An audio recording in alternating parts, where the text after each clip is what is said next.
Hey guys, welcome back. In this video, I will show you how to edit WordPress source codes.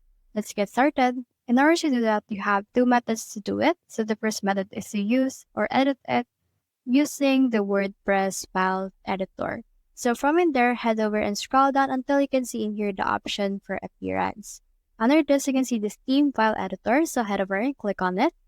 And then once you have clicked on it, you should be able to see in here the files for your theme. So the sheet, functions, and all. So from in there, just head over and then look for the file that you want to edit. For example, edit this style-rtl right here. Just head over and click on that, and then you should be able to see in there the code or source code for that. So head over and then just click on it, or just edit it out according to your liking. And once you're done, just head over and save this progress.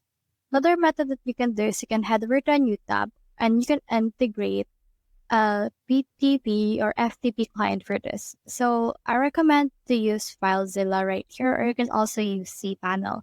So FileZilla right here is an actual solution that is open and it will serve as your FTP for your actual WordPress. So just head over and download this to your server, and you should be able to integrate it on your WordPress through our other videos. So that's the whole process. If you have found this video helpful, simply leave a like or subscribe because it helps reach more people. See you soon.